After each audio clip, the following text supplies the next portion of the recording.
Okay, my session's all about social marketing.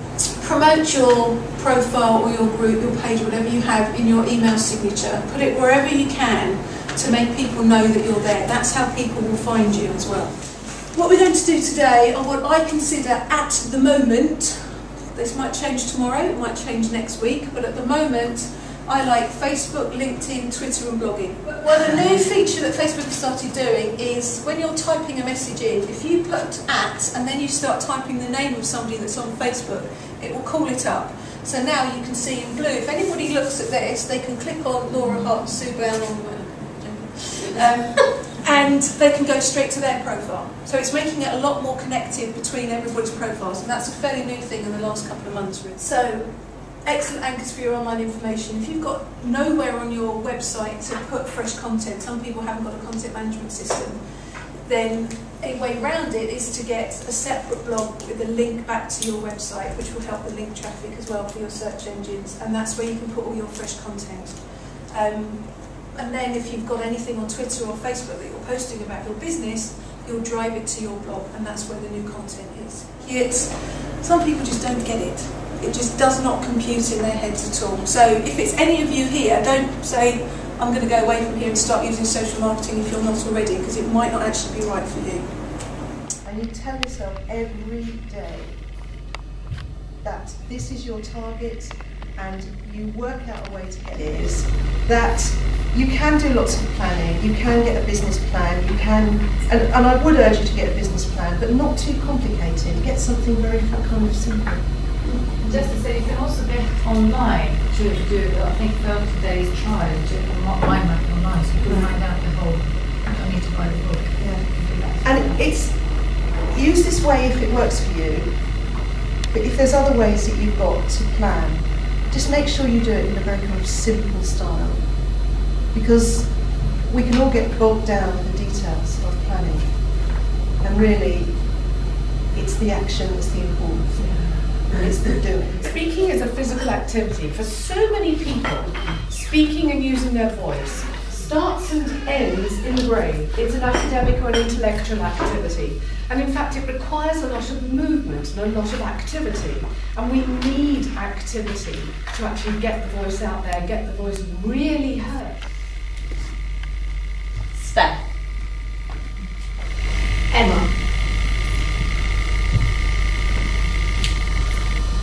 Having a presence, giving yourself some space, very important, particularly if it's your gig, your show.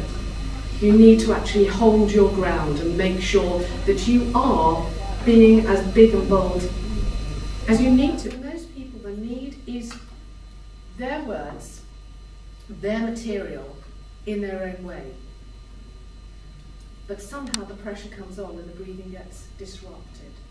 So it's a tricky one, so please remember to breathe. And the key is, it's not easy changing patterns, breathing patterns, because you've been breathing for quite a long time. We're pretty okay at it. You know, we're pretty good at it. Well, the mark of success is we're alive, so it's working. But you just need to be careful. Every time you catch yourself holding your breath, release it and just allow the breath to get back again. Just get, not breathe more, because you suddenly hyperventilate. No good either.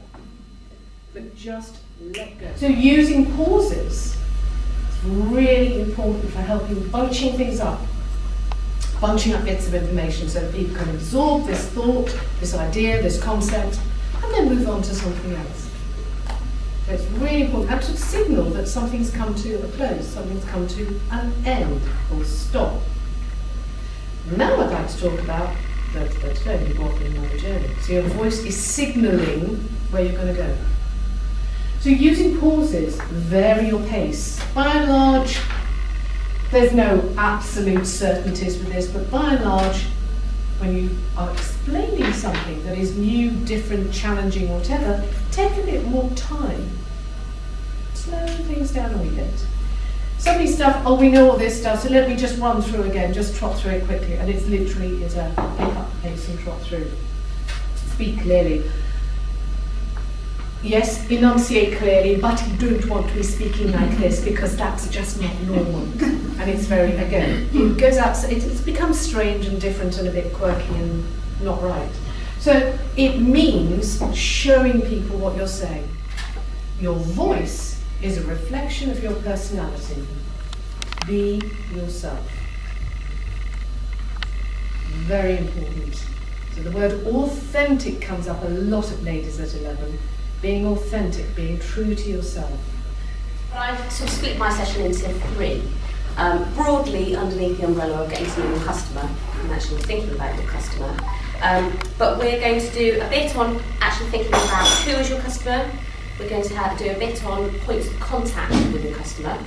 And we're also going to have a think about messages and matching messages, as in what you're saying and what your customer actually hears. Okay. The reason that we do this in sort of PR marketing is because you can build up a sort of, with different layers, you really get to know your sort of customer, you get to know the kind of things that they might read or might listen to. So when you're actually working with a client, you know that you've got to be trying to sort of target those publications. It's easier and it's more profitable to actually get business from either current clients or from ones that you've worked with previously than reaching out to new ones all the time.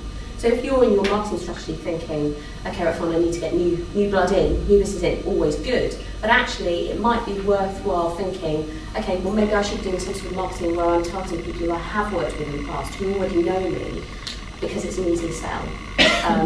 So that's worth actually sort of bearing in mind. The next thing we're going to do it as a group brainstorm, but I'd like us to think about the different contact points that you have with a customer.